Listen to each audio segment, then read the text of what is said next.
آپ کو پتہ ہے آسٹریلیا میں جو وہ گئے تھے اور ان کو ہوٹل بھی نہیں مل رہا تھا اور ان کو خود اپنے برتن دھونے پڑ رہے تھے. ابھی ریسنٹلی رمضان سے بالکل ساتھ پہلے کا واقعہ ہے. اچھا نہیں آپ کی فٹ بال ٹیم نے ٹریول کیا ایک چیمپئن شپ کھیلنے کے لیے, وہ گئی چیمپئن شپ تھی یا پتہ نہیں ویسے میچز تھے. آسٹریلیا انہوں نے لینڈ کر لیا, ان کو کوئی ریسیو کرنے نہیں آیا. 8 گھنٹے ان لڑکوں نے روڈ پہ گزارے.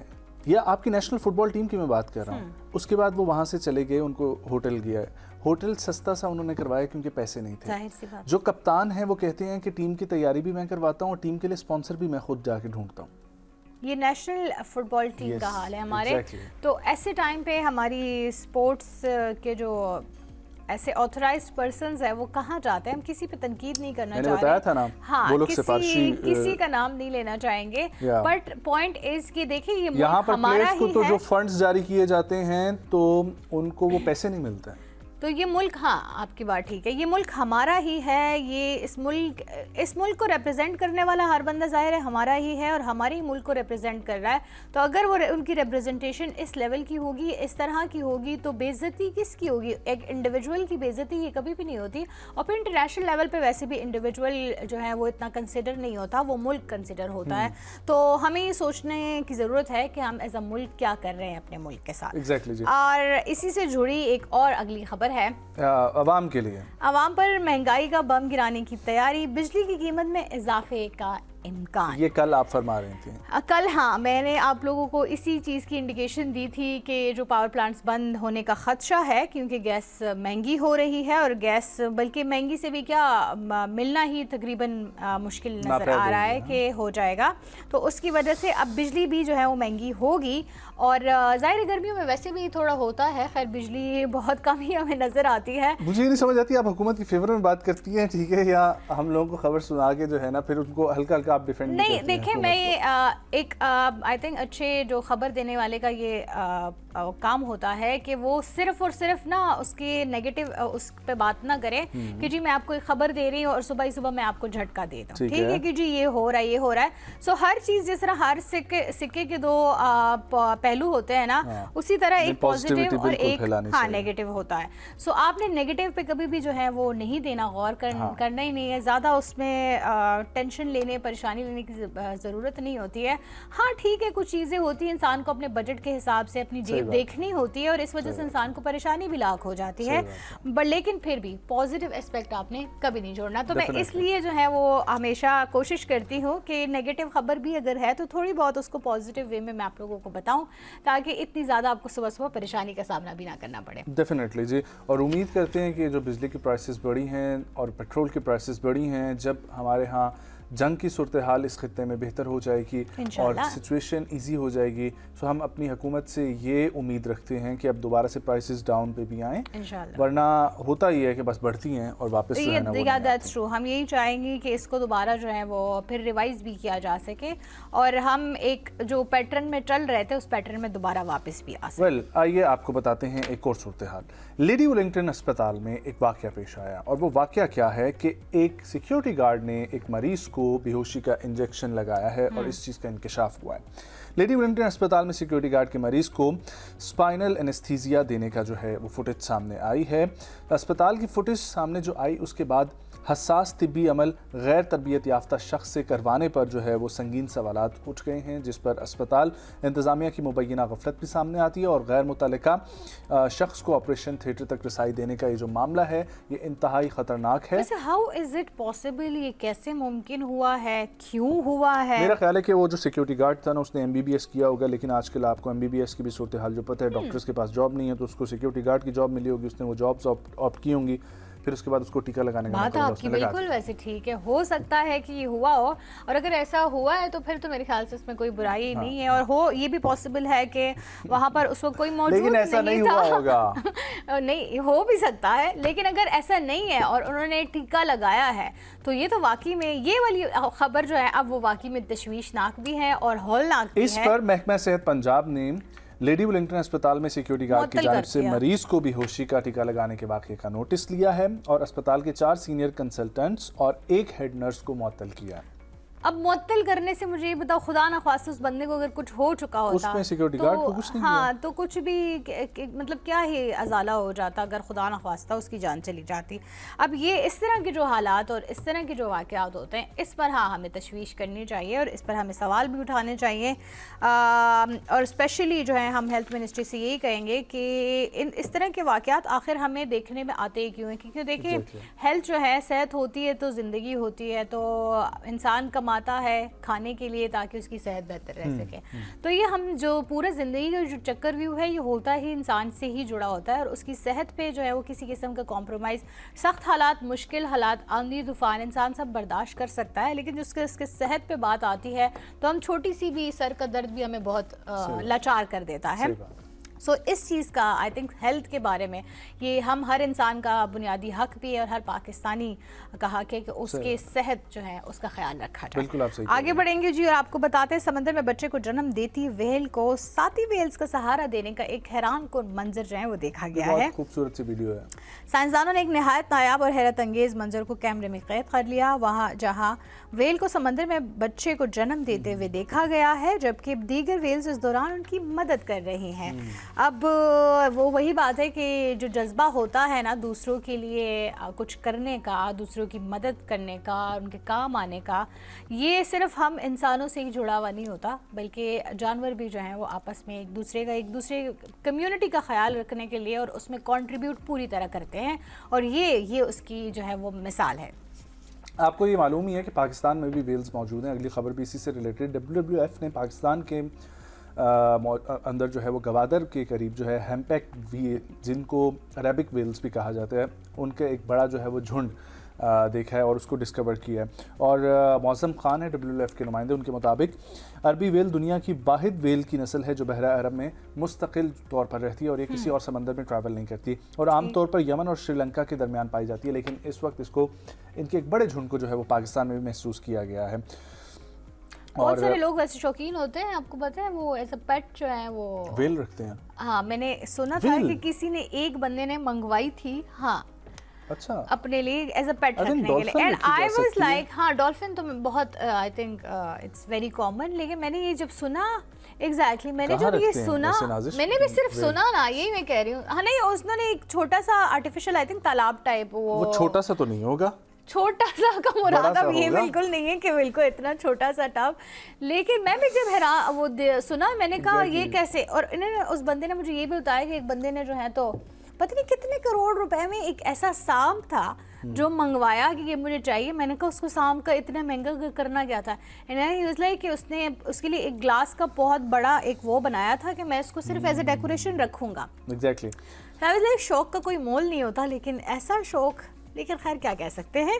آئی تھنک ہماری صبح کی خبر کا سلسلہ ختم ہوا چاہتا ہے, وقفے کی جانب بڑھتے ہیں, واپس آئیں گے, ہمارے ساتھ گیسٹ موجود ہوں گے اور اس وقت کے اسرائیل ایران اینڈ US وار کی سچویشن کے اوپر جائزہ لیں گے. کہیں مت جائیں, ہمارے ساتھ رہیے.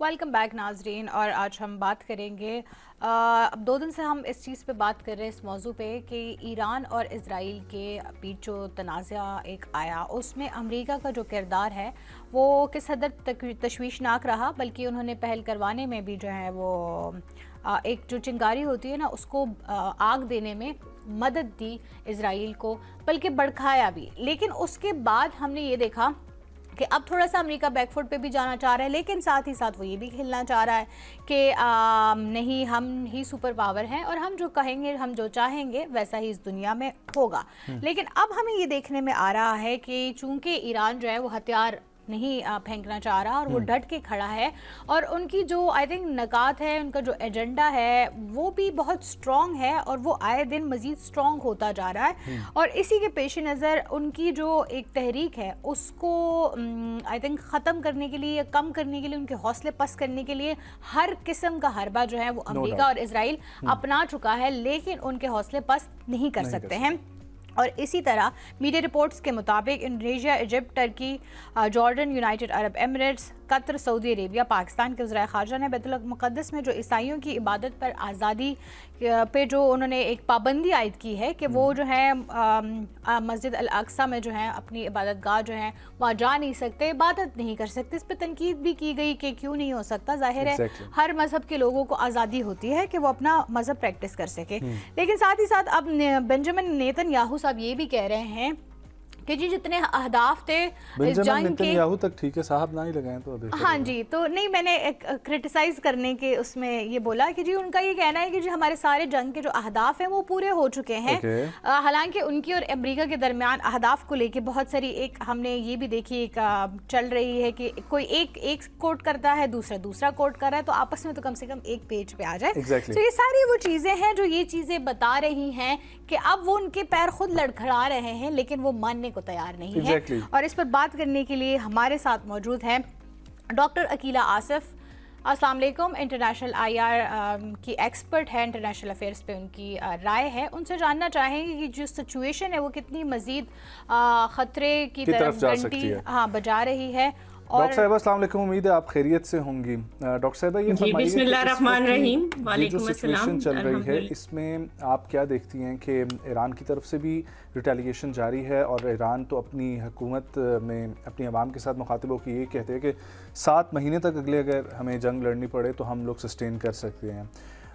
What about the real condition?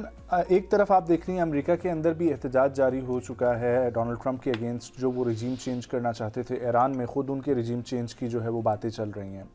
یہ سچویشن کس طرف جاتی ہوئی نظر آ رہی ہے, یہ بھی مد نظر رکھیں کہ پاکستان اس میں میڈیشن کا کردار بھی ادا کر رہا ہے. جی بہت شکریہ آپ کا, آپ نے مجھے اس پروگرام میں مدعو کیا. اس میں جو اس وقت سچویشن ہے وہ انتہائی گمبھیر ہے اور پیچیدہ ہے, اور ہم اس کو ایک سنگل لائن میں ہم اس کو بلیک اینڈ وائٹ میں ہم نہیں بیان کر سکتے, لیکن اس کے جو مختلف پہلو ہیں میں اس پہ ضرور بات کروں گی. پہلی بات تو یہ کہ یہ جنگ جو ہے وہ نیتن یاہو کے مشورے پہ صدر ٹرمپ نے شروع کی, اور یہاں تک کہ انہوں نے اپنے ملک کے جو لوگ ہیں, اپنے ملک کی جو پارلیمنٹ ہے یا ان کے جو لوگ ہیں ان سے بھی, کانگریس سے بھی انہوں نے مشورہ کرنا مناسب نہ سمجھا اور وہ جنگ میں کود پڑے. دوسرا جو امپورٹنٹ پوائنٹ ہے وہ یہ ہے کہ جتنی بھی عرب ممالک تھے وہ سب اپنے جو ان کو جو یہ شک تھا یا جو جس میں ان کو یہ بھروسہ تھا, بلکہ جس میں وہ پوری طرح سے امریکہ کے اوپر اعتماد کرتے تھے کہ وہ ان کی سالمیت اور ان کی حفاظت کریں گے, تو وہ بت بھی ٹوٹ گیا.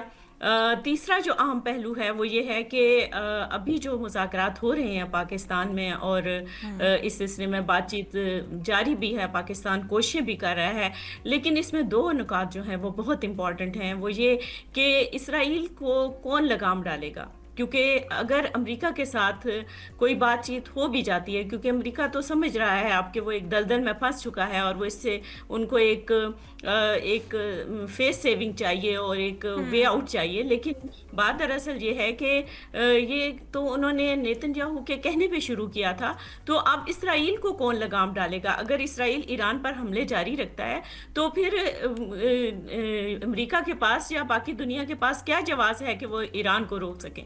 تو یہ جو چیزیں ہیں یہ اس وقت بہت ہی مطلب ایک پیچیدہ صورتحال کو بیان کرتی ہیں. اسی طرح سے آپ یہ دیکھیں کہ ہمارے جو پڑوسی ملک ہے, جے شنکر صاحب جو ہیں وہ بڑے ایکٹیو ہیں, پاکستان کے خلاف بات کر رہے ہیں ہر جگہ پہ جا کے. ان کو پاکستان کا جو یہ جو اس وقت ان کا یہ رول جو پاکستان کا میڈیشن کی آپ نے بات کی ہے, تو یہ میڈیٹر کا جو رول ہے پاکستان کا وہ ان کو بہت تکلیف دے رہا ہے. اور اس میں ایک چیز اور بھی انہوں نے کی کہ مطلب ایک اس وقت دنیا جو ہے امن کی بات کر رہی ہے, چاہ رہی ہے کہ جنگ روکی جا سکے, کیونکہ اس سے صرف 2 ملک یا 3 ملک نہیں بلکہ پوری دنیا متاثر ہو رہی ہے کہ توانائی کا ایک بحران پیدا ہو رہا ہے، اور اس سے بہت سارے اس سے جڑے بہت سارے مسائل جو ہیں گمبھیر مسائل جنم لے رہے ہیں۔ تو اس میں بھی انہوں نے اپنی مکار ایک جو ہے وہ چال چلی، اور ایران کا جو جس میں تربیت مکمل کر کے ان کے لوگ واپس آ رہے تھے اس کو ڈبو دیا۔ تو یہ جو ساری صورتحال ہے اس وقت دنیا کے سامنے ہے، لیکن میں یہ کہوں گی کہ اس ساری صورتحال کو جب ہم ایک نظر میں دیکھتے ہیں تو اس میں پاکستان کا جو رول ہے وہ بہت مثبت ہے، اور پاکستان ہر حال میں چاہ رہا ہے کہ وہ امن اور سلامتی کی طرف دنیا کو لے کر جائے۔ اس گزشتہ ایک ماہ سے جاری اس جنگ میں ہم بخود کیمروں کے سامنے، اسکرینز کے سامنے بیٹھ کے یہ سب دیکھ رہے ہیں، لیکن آپ یہ دیکھیں کہ اس وقت پوری دنیا جو ہے پاکستان کے لیے پاکستان کے اس اقدام کو کہ کتنے صبر اور حوصلے کے ساتھ اور کتنی دانش مندی کے ساتھ اور کتنی بردباری کے ساتھ معاملات کو سنبھال رہا ہے۔ اور ابھی جو ریسنٹ خبریں آ رہی ہیں وہ یہ بھی ہیں کہ کوشش کی جا رہی ہے کہ چائنا اور رشیا کو جو ہے ان کو کسی طرح سے میڈیشن کا مطلب یہ ہوتا ہے سالس، تو سالس جو ہوتا ہے نا وہ اس کو پورا اختیار ہوتا ہے کہ وہ فیصلہ دے سکے، لیکن پاکستان کے پاس فیصلے کا اختیار نہیں ہے، پاکستان صرف ایک پل کا کردار ادا کر رہا ہے۔ تو میڈیشن کے لیے گارنٹیئر بھی چاہیے کہ کوئی گارنٹی دے سکے کہ جو بھی معاملات طے پائیں گے پھر وہ ان سے جو بھی جارحہ ملک ہیں ان سے باز پرس کی جائے گی یا ان کو پابند کیا جائے گا۔ تو یہ جو سچویشن ہے اس وقت کافی گمبھیر ہے، اور یہ اس کا ایک مختصر سا جائزہ ہے۔ آپ کو کیا لگتا ہے ویسے بینگ ماہر بین الاقوامی امور، کیا لگ رہا ہے آپ کو کہ پاکستان کا جو کردار ہے وہ اپنی جگہ وہ ایک فیصلہ دے دیں گے کچھ لوگوں کی موجودگی میں، اس چیز پر یہ ہو جائے گا فائنل کہ یہ ختم ہو جائے گی اور یہ جو ریزرویشنز ہیں ان پہ عمل کیا جائے گا؟ لیکن ہم نے ماضی میں بھی یہ دیکھا ہے کہ انہی کی دوبارہ ہم نے جس کے ساتھ یہ معاہدہ طے پاتا ہے وہ اس کو توڑ دیتا ہے۔ اگر ایسی سچویشن کریٹ ہوتی ہے تو ہمیں کیا لگتا ہے کہ کیا ہوگا؟ دیکھیں، اگر بین الاقوامی اصول اور انٹرنیشنل لا کی دھجیاں بکھیریں گے تو پھر تو سمجھیں کہ یہ تو اب اخیر ہے نا، پھر اس سے آگے تو کچھ بھی نہیں۔ لیکن اگر دنیا جو ہے اس وقت ایک سنجیدگی کے ساتھ ان مسائل کو لیتی ہے اور وہ مل بیٹھ کے یہ ڈیسائیڈ کرتے ہیں کہ ہم نے اس مسئلے کو حل کرنا ہے، کیونکہ اس میں آہستہ آہستہ دیکھیں پوری دنیا اس کی لپیٹ میں آ رہی ہے۔ ابھی آپ یہ دیکھیں کہ ابنائے ہرمز ابھی تک بند ہے، اس کی وجہ سے کتنا بڑا معاشی بحران، صرف جنگ میں شامل یا جنگ سے جڑے لوگ نہیں متاثر ہو رہے بلکہ اس سے پوری دنیا متاثر ہو رہی ہے۔ دوسری طرف جو ہے زیلنسکی کا آپ دیکھیں کہ یوکرین خود رشیا کے ساتھ پرسرے بیکار ہے، لیکن دوسری طرف وہ اسرائیل کو جو ہے وہ مدد فراہم کرنے کے لیے تیار بیٹھا ہے۔ تو یہ معاملات جو ہیں اس طریقے سے تو حل نہیں ہوں گے جب تک کہ اس طرح کے نیگیٹیوٹی کو یا جارحیت کو روکا نہیں جائے گا۔ تو یہ چند ایک مثالیں ہیں۔ اگر ہم دیکھیں اس سے پہلے جو فلسطین میں سچویشن ہے، ٹھیک ہے، اس پہ اگر ہم نظر ڈالیں تو اس میں بھی یہی ہے کہ سیز فائر کا معاہدہ کیا گیا تھا کہ نہیں ہوگی دوبارہ، وہاں پہ لوگوں کو اپنا مذہب جو ہے وہ پریکٹس کرنے کی مکمل آزادی دی جائے گی۔ لیکن ہم نے دیکھا کہ تھوڑا ہی عرصہ گزرنے کے بعد اس کی وہی ان کی ہٹ درمی شروع ہو گئی اور انہوں نے واپس فائر کھول دیے، لیکن کوئی ان کا کچھ بگاڑ نہیں سکا، کوئی ان کا کچھ کر نہیں سکا۔ جی بالکل، میں یہی بات میں کر رہی ہوں۔ جی بالکل، میں یہی بات کر رہی ہوں کہ دیکھیں اب اگر آپ ایران کو کہتے ہیں کہ وہ مذاکرات کے لیے آئے، ایران نے بالکل واشگاف الفاظ میں کہا ہے کہ وہ کوئی مذاکرات نہیں کریں گے۔ اس کی وجہ کیا ہے؟ اس کی وجہ یہی ہے کہ انہوں نے بار بار بدعہدی کی اور ان کی جو ٹاپ جو ان کی لیڈرشپ تھی اس کو دھوکے سے مروا دیا گیا، اور ہر طرح کے بین الاقوامی جو اصول ہیں سفارتکاری کے اور اس طرح کی بات چیت کے ان کو بالائے طاق رکھا گیا۔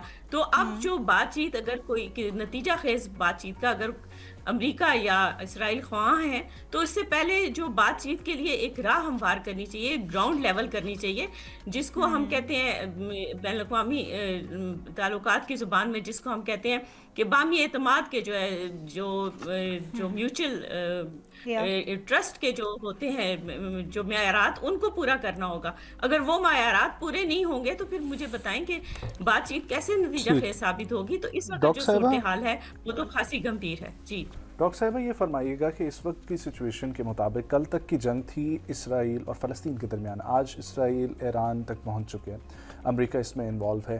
پاکستان امریکہ کا بڑا اوپنلی حمایتی ہماری جو موجودہ حکومت ہے وہ اس میں ہوتی ہے، اور انفیکٹ ہمارے تو وزیر اعظم اور ہمارے وزراء کی جانب سے تو حکومت کی جانب سے باقاعدہ طور پر انہیں امن کے جو ہے نا وہ نوبل پرائز کے لیے بھی نامزد کیا گیا. اس کے بعد سے خاموشی ہے, چاہے بلاول بھٹو صاحب کی طرف سے ہو, چاہے محترمہ مریم نواز صاحبہ کی طرف سے, ان سے سوالات بھی پوچھے گئے, وہ اس پر جواب جو ہے وہ دینے سے قاصر ہیں. میرا خیال ہے پاکستانی حکومت سے, پاکستانی عوام سے اگر پوچھا جائے تو وہ تو بالکل اس چیز کے منافی ہیں کہ امن کا انعام کسی بھی صورت میں ڈونلڈ ٹرمپ کی جانب جایا جائے. لیکن پاکستان اس وقت میڈیشن کا کردار بھی ادا کر رہا ہے, امریکہ کی حمایت بھی بہت ساری جگہوں پر حاصل کرتا ہے, اور ہمارے آپ دیکھتے ہی ہیں دورے جس میں جتنا خوشی سے ڈونلڈ ٹرمپ جو ہیں وہ اس وقت پاکستان کے وزیر اعظم کی تعریفیں کر رہے ہوتے ہیں, اور وزیر اعظم بھی پھولے نہیں سما رہے ہوتے اور بار بار ایکسیپٹ کر رہے ہوتے ہیں ان تعریفوں کو. یہ آپ ابھی ڈسکس ہم لوگ کر رہے ہیں ایران اور اسرائیل اور امریکہ کی جنگ, جس میں صورتحال یہ ہے کہ ہم لوگ ایک دوسرے سے بات کرتے ہوئے یہ پوچھ رہے ہیں کہ آیا اگر سیز فائر ہو جاتا ہے تو کیا شورٹی ہے کہ دوبارہ سے ایسی سچویشن نہیں ہوگی. ڈاکٹر صاحبہ, ان ساری سچویشن اور جتنا میں نے باتیں کی ان کو آپ مد نظر رکھیں, اور اس وقت خطے کی صورتحال کو دیکھتے ہوئے اگر آپ سے میں یہ پوچھنا چاہوں کہ اس چیز کی کیا شورٹی ہے کہ اسرائیل کا اگلا نشانہ پاکستان نہیں ہو سکتا, یا پاکستان کے ساتھ براہ راست جو ہے وہ اسرائیل کی جنگ نہیں ہو سکتی, جبکہ اسرائیل کے بنجامن نتنیاہو پرائم منسٹر اپنے خطابات میں, اپنے انٹرویوز میں ایران اور پاکستان دونوں کو تھریٹ جو ہے وہ مانتے ہیں, اور ایران کا پہلے وہ ذکر کرتے ہوتے تھے کہ ان کو ہم ختم کریں گے اور پھر اس کے بعد پاکستان رخ کریں گے. اور اگر ابھی چونکہ ایک اور یہ بھی چیز سمجھی جاتی ہے کہ براہ راست امریکہ کا ایران سے کوئی جنگی معاملہ اس وقت نہیں تھا, ڈونلڈ ٹرمپ کو ایپسٹین فائلز اور ڈونلڈ ٹرمپ کو اس وقت جو سچویشن ہے وہ بنجامن نتنیاہو اور اسرائیل کے پریشر پر جو ہے وہ یہ جنگ لڑنی پڑ رہی ہے. تو کل کو اگر وہی پریشر, وہی ایپسٹین فائلز, وہی بلیک میلنگ پاکستان کی اگینسٹ ہوتی ہے, تو اس چیز کی کون شورٹی دے گا؟ جو آج پاکستان اتنا ہنسی کھیل کے ڈونلڈ ٹرمپ کو امن پرائز بھی دے رہا ہے, امریکہ کا خواہاں بھی ہے, امریکہ کی بات بھی کر رہا ہے, وہاں پر دورے بھی کر رہا ہے, کل کو امریکہ بیک کرے گا پاکستان کی؟ دیکھیں, جو امن پرائز کی بات ہے یہ اس جنگ کی صورتحال سے پہلے تک کی بات تھی.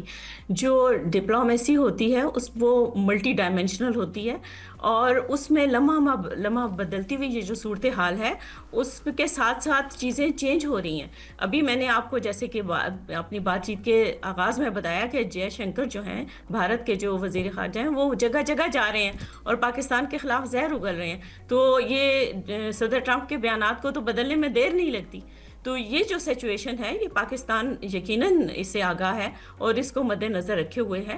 اور جہاں تک بات ہے ایپسٹین فائلز کی, تو ایپسٹین فائلز کی وجہ سے جو ٹرمپ چاہ رہے تھے شاید کہ وقتی طور پہ وہ دنیا کے توجہ دوسری طرف مبذول کروا دیں گے, اس کے سلسلے میں شاید یہ بھی ایک تھیری ہے کہ یہ جنگ چھیڑی گئی. لیکن وہ سمجھتے تھے کہ جیسے ان کے پہلے تجربات تھے کہ انہوں نے لیبیا میں جنگ شروع کی, تو لیبیا میں جس طرح سے ان کا تجربہ تھا, یا عراق میں جو طرح سے تجربہ تھا ان کا, یا افغانستان میں تھا, وہ یہی سمجھ رہے تھے کہ جیسے ہی وہ کوئی اعلان کریں گے تو ایران میں جو جاری, کیونکہ ایران کے لوگ اس وقت بے روزگاری اور مہنگائی کے خلاف سڑکوں پر تھے, تو وہ سمجھ رہے تھے کہ شاید وہ بڑی جلدی رجیم چینج کر لیں گے اور اپنے جو مطلوبہ نتائج ہیں اس کے مطابق حاصل کر لیں گے اور دنیا ان کی واہ واہ کرے گی. لیکن یہ دیکھیے کہ یہ تھیری یا ان کا یہ جو مفروضہ تھا وہ غلط ثابت ہوا. اسی طرح سے وہ یہ سمجھے تھے کہ جنگ شاید ایران زیادہ دیر تک جو ہے وہ ٹک نہیں پائے گا اور شاید 1-2 دن کے اندر فیصلہ ہو جائے گا. ان کا یہ اندازہ بھی غلط ثابت ہوا. تیسری جو ان کے ذہن میں بات تھی وہ یہ تھی کہ وہ عرب دنیا کو اور ایران کو آپس میں گتھم گتھا کر کے بیچ میں سے پتلی گلی سے نکل جائیں گے. لیکن یہ جو مفروضہ تھا یہ بھی غلط ثابت ہو گیا. تو یہ جو چند ایک چیزیں ہیں اس سے پتہ چلتا ہے کہ ان کی یو ایس نے تو یقیناً ملکی سطح پہ تو کوئی ان کی پالیسی ہوگی, لیکن ڈونلڈ ٹرمپ نے بالکل اس کی کوئی پلاننگ کی, نہ ہی اس کی کوئی پلاننگ کی, نہ ہی اب تو یہ بھی ثابت ہو گیا ہے کہ وہ اس قابل بھی نہیں کہ جس طرح سے ایران کے حملوں کے جواب ان کے پاس نہیں ہے. اور اب بھی ان کی جو ریڈی ٹو کمبیٹ جو فورسز ہیں وہ اس وقت بھی راستے میں ہیں اور وہ چاہ رہے ہیں کہ کسی نہ کسی طرح سے حالات کو اپنے رخ میں کریں تاکہ یہ جو دنیا میں ان کا ایک امیج ہے کہ امریکہ جو ہے وہ سپر پاور ہے وہ برقرار رہے. لیکن جو حقائق ہیں اس وقت جو حقائق سامنے آ رہے ہیں وہ یہ ہے کہ اب بہت ساری چیزیں امریکہ کے ہاتھ سے نکل رہی ہیں اور کچھ نکل چکی ہیں. تو یہ جو چیز ہے, یہ جو صورتحال ہے, اب یہ ایک نئے ورلڈ ورلڈ آرڈر کی طرف جا رہی ہے، اور جو نیا ورلڈ آرڈر ہوگا اس میں چائنا بھی بہت امپورٹنٹ ہوگا، اس میں رشیا بھی بہت امپورٹنٹ ہوگا، اور اس میں پاکستان بھی بہت امپورٹنٹ ہوگا. یہ بہت جو اس وقت پاکستان کا جو رول ہے، یہ جو پل کا کردار پاکستان نے ادا کیا ہے، اگر وہ فل فلیج میڈیٹر نہیں بھی ہے تو یہ جو اس کا پہلی سیڑھی ہے کہ ایک پل کا کردار ادا کرنا، یہ بھی بہت بڑی بات ہے. اور اگر پاکستان اس میں کامیاب ہو جاتا ہے تو یہ ایک انٹرنیشنل کمیونٹی کے اندر پاکستان کو ایک بہت بڑا ایک پوزیشن ملنے کے مترادف ہے، کیونکہ اس کے بعد آپ کو پتہ ہے کہ اس کے ساتھ ساتھ لوگ جو ہے الٹرنیٹیو جو سی روٹس ہیں اس کے بارے میں بھی سوچ رہے ہیں. اگرچہ اسٹریٹ آف ہارمز کی جو اہمیت ہے وہ کسی صورت کام نہیں ہوتی، لیکن گوادر بھی ایک بہت اچھے آپشن کے طور پہ دنیا کے سامنے آیا ہے. تو اس میں پاکستان کے لیے ترقی کے لیے اور اس سلسلے میں سمجھتی ہوں کہ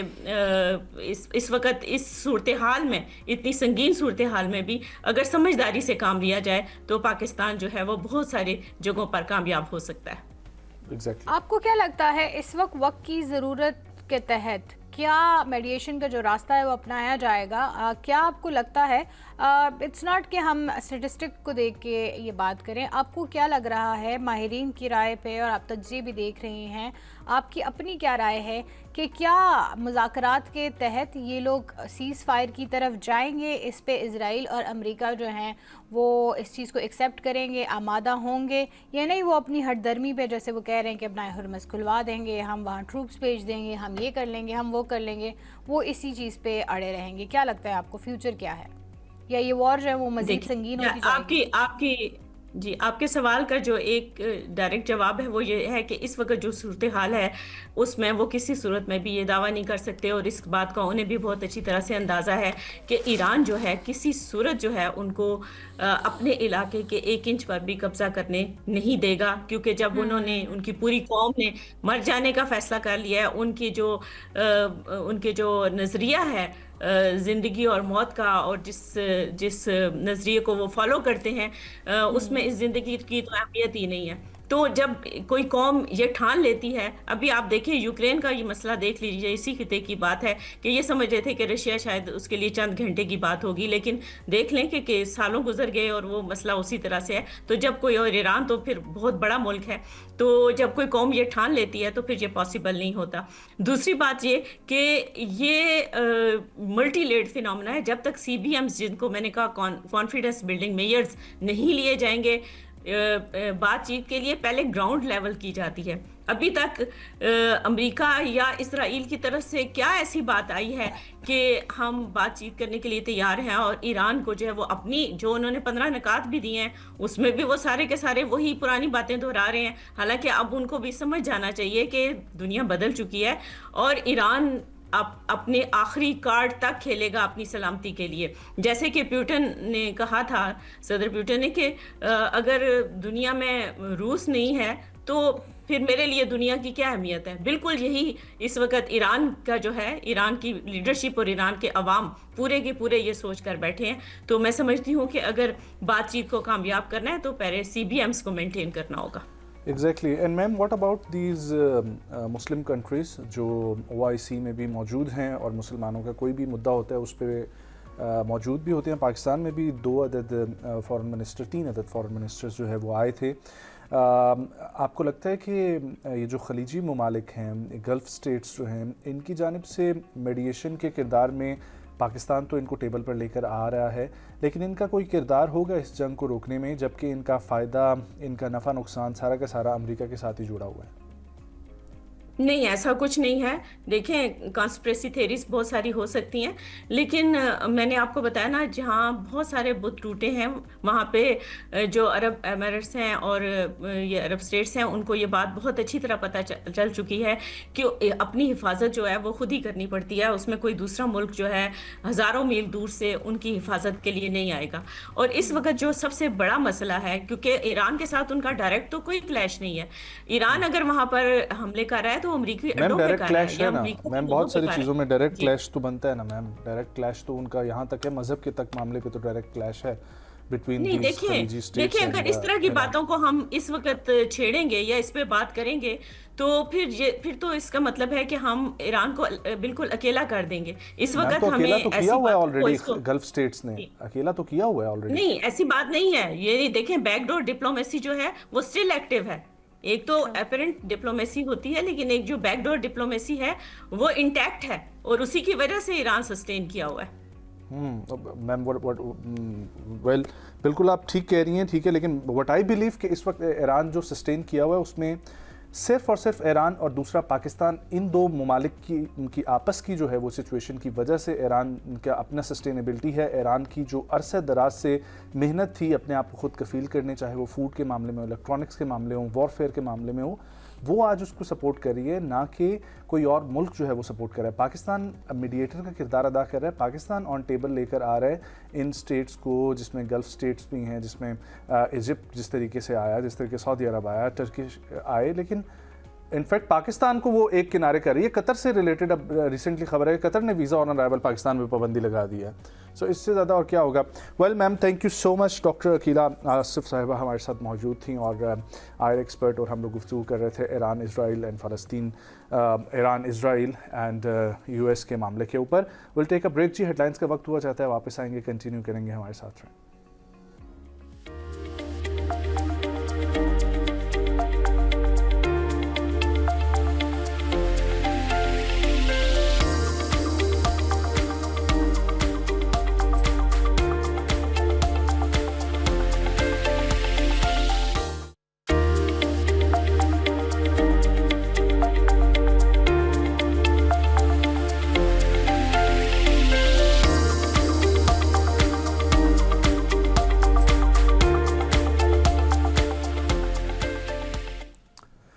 ویلکم بیک خواتین و حضرات. اس سیگمنٹ میں ہم لوگ بات کریں گے امیون سسٹم یعنی کہ مدافعتی نظام جو ہے اس کے حوالے سے. آپ کو یہ معلوم ہے کہ جب ڈیورنگ کووڈ بھی ذکر چلتا تھا کہ کووڈ ان لوگوں پر زیادہ اثر نہیں کرتا جن کا امیون سسٹم سٹرونگ ہے. اس کے علاوہ جو پاکستانی ہیں ان پر جو اس وقت کہا جاتا تھا کہ کیوں نہیں اثر کرتا, وہ ایک تھیری سی بنی ہوئی تھی کہ ان لوگوں کا مدافعتی نظام جو ہے وہ بہتر ہے. اب وہ تھیری کس حد تک رائٹ تھی یا رانگ تھی اس کے اوپر تو ہم گفتگو نہیں کریں گے, لیکن واقع میں اگر آپ کا امیون سسٹم سٹرونگ ہوتا ہے, آپ کا قدرتی طور پر جو ہے مدافعتی نظام اگر مضبوط ہوتا ہے, تو اس کی وجہ سے بہت ساری آس پاس کی جو بیماریاں ہوتی ہیں وہ افیکٹ کرتے وقت جو ہے وہ ٹائم لگاتی ہیں یا افیکٹ نہیں کرتی. تو اس لیے مختلف بیماریوں اور جراثیم سے بچانے کے لیے یہ سسٹم جو ہمارا بنا ہوتا ہے اس کو کیسے مضبوط کرنا ہے, اس کے لیے کیا چیزیں استعمال کی جائیں, اسی کے اوپر گفتگو کرنے کے لیے ہم لوگ بات کریں گے. ہمارے ساتھ ہربلسٹ موجود ہیں, پہلے بھی ہمارے پروگرام میں شرکت کر چکے ہیں, جناب پروفیسر محمد علی صاحب. السلام علیکم پروفیسر. وعلیکم السلام. خیریت سے ہیں آپ؟ ٹھیک ہیں سر؟ الحمدللہ بہترین. ذرا فرمائیے گا, ذرا سمجھائیے گا امیون سسٹم کے حوالے سے کہ ہمارے یہ کون سا حصہ ہوتا ہے باڈی کا, کیسے فنکشن کرتا ہے یہ. امیون سسٹم کو سمجھنے کے لیے ہمیں سمجھنا پڑے گا کہ یہ صرف ایک سسٹم نہیں ہے, ٹھیک ہے, it's a collection of systems, ٹھیک ہے, جس میں سٹارٹ ہوتا ہے ہمارا ڈائجسٹو سسٹم سے, because what we eat what we are, number one thing. اور ڈائجسٹو سسٹم اگر اسٹرانگ ہوگا تو جو ہم کھائیں گے وہ خون کا اچھے سے حصہ بنے گا. سیکنڈ جو بیریئر, سیکنڈ جو وال ہے وہ ہے ہمارے WBCs, وائٹ بلڈ سیلز, جو کہ ہماری بلڈ اسٹریم میں موجود ہیں اور پوری باڈی کے اندر مختلف فنکشنز سر انجام دے رہے ہیں. اور تیسری اور بہت اہم چیز, ہماری باڈی میں اینٹائی انفلیمیٹری ایکٹیویٹیز. اچھا ٹھیک ہے. جتنی ہماری باڈی میں انفلیمیشن زیادہ ہوگی اتنا ہی ہم پرون ہوں گے مختلف قسم کے پرابلمز کے لیے, اتنا ہی ہم سسیپٹیبل ہوں گے. سو یہ تین میجر چیزیں ہیں جو کہ ہمارے امیون سسٹم کو بلڈ کرتی ہیں. ٹھیک ہے. اور امیون سسٹم کیا سر کام کس طریقے سے اب یہ کرتا ہے کہ جو ہم جس کے ذکر کر رہے تھے کہ بیماریوں اور جراثیم سے بچانے کا جو کام کرتا ہے یہ کیسے کرتا ہے؟ لائک اس کے اندر کوئی ایسے جرمز ہوتے ہیں جو کل کرتے ہیں جراثیم کو, اینٹی باڈیز جیسے بناتی ہیں, کہ اس کا بھی وہی کام ہوتا ہے؟ میں اس کو بہت سمپل پیٹرن پر جو ہے شیئر کرتا ہوں. جیسے میں نے پہلے بتایا کہ یہ تین بیسک سسٹمز کا مجموعہ ہے, اٹس ناٹ سم تھنگ جو کہ اسٹینڈ الون ورک کر رہی ہے. ٹھیک ہے. ہم جب بات کرتے ہیں باڈی کے امیونٹی کی تو طب یونانی کے حوالے سے میں بات کروں گا کہ ہماری طب یونانی نے آج سے کئی ہزار سال پہلے بتا دیا تھا کہ دیر از اے قوت مدبرہ بدن. قوت مدبرہ بدن.